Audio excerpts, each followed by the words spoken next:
So you know what I've been doing? Going through my address book and crossing out the dead people. You do that? That's a lot of fun, isn't it?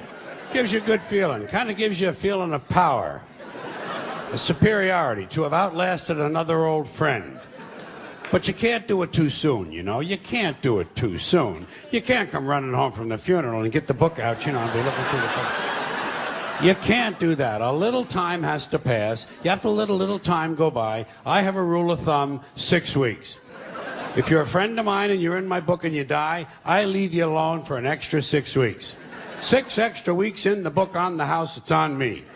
Now, speaking of dead people, there are things we say when someone dies. Most of us say, a lot of us do, things we say that no one ever questions. They just kind of go unexamined. Give you a couple examples. After someone dies, the following conversation is bound to take place, probably more than once. Two guys meet on the street. Hey, did you hear? Phil Davis died. Phil Davis? I just saw him yesterday.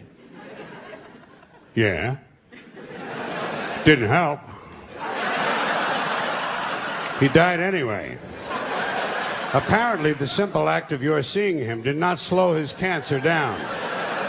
In fact, it may have made it more aggressive. You know, you could be responsible for Phil's death. How do you live with yourself? Here's another thing they say after a death. This is usually said to the surviving spouse.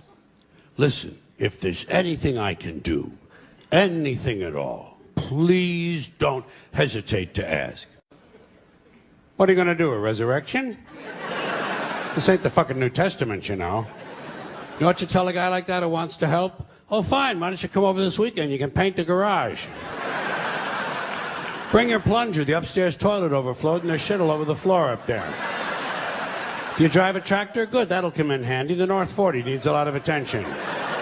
Bring your chainsaw and your pickaxe. We're going to put your ass to work. He wants to help? Fuck him. Call his bluff. Call his bluff. Don't hesitate to ask. The nerve of these pricks. Here's another thing we say to the surviving spouse. I'm keeping him in my thoughts. Where? Where exactly in your thoughts does he fit? In between my ass hurts from this chair and let's fuck the waitress?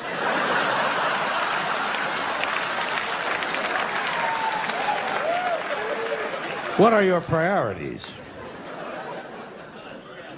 We use a lot of euphemisms when we talk about death, you know? People say things like, you know, I lost my father. Ah, he'll turn up. You gotta stay optimistic with people like that. Give them reason to hope. Have you checked the dumpster out back? He used to like to take a nap in there. Keep it upbeat. Now, there's something else that is said after a death, but this one involves belief, which is where I begin to have big problems. This one happens after the funeral, after the burial, back at the house. Back at the house where the family and friends and the loved ones of the deceased are having some food and drink and they're enjoying some warm reminiscences of the person who passed away. Sooner or later, someone is bound to say the following, especially after a few drinks.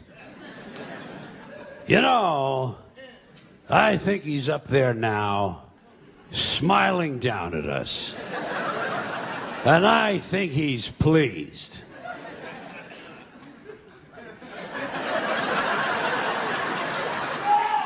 Now, first of all, there is no up there. No. For people to be smiling down from.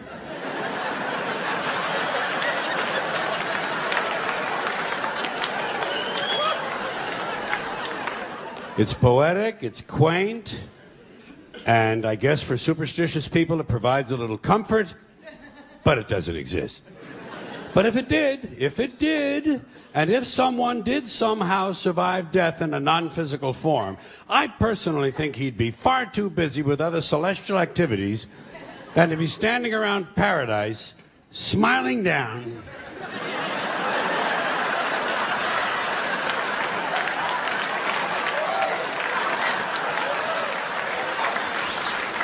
On live people. What kind of a fucking eternity is that? And why is it no one ever says, I think he's down there now, smiling up at us? Apparently it never occurs to people that their loved ones might be in hell.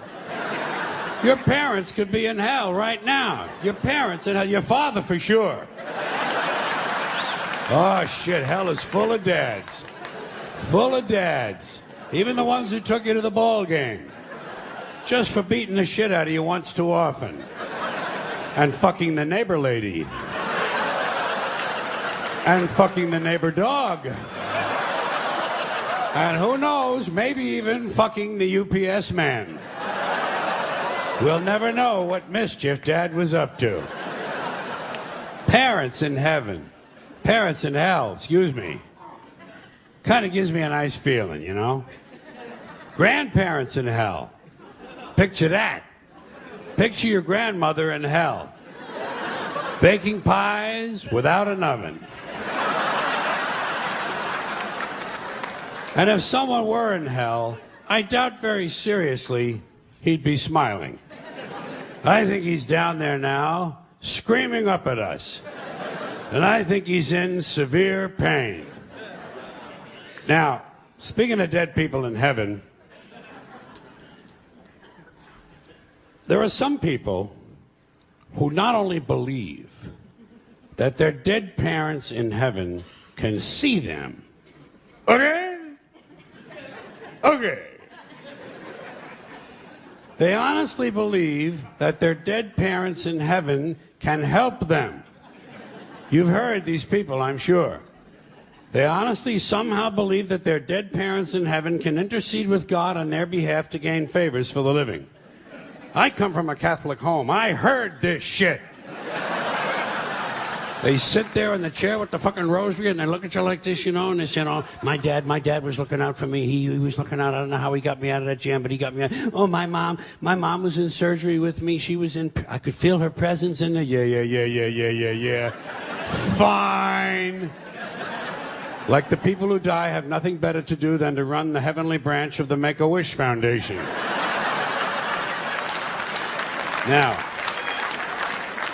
if people want to believe this kind of stuff, it's fine with me. Let them believe it. I don't want to disabuse anyone of their beliefs. But I have a question about this. A question that involves logic. Let's suppose it's true. Let's allow the proposition that somehow dead parents in heaven can help their living children. Fine. So, we got a family living on earth, father and mother and 4 kids. Family of 6. Good family, nice family, doing all the right things, having a good time, making all the right moves. And the parents go away on a weekend trip and get killed in an accident. And the children, of course, survive. So now, according to this theory, these 2 people go to heaven and they start helping their 4 living children. Helping them with everything they need. Helping them with their science projects, with their SAT scores. Helping them get a good school and get a nice job and get a promotion and a raise and someone to marry, and they all grow up. These 4 kids now grow up and have children of their own. And let's say that all 4 of these now grown children also die at the same time. Just for the sake of argument. Let's say there's an explosion at Thanksgiving dinner. And these 4 die, but their children survive because they were seated at the children's table.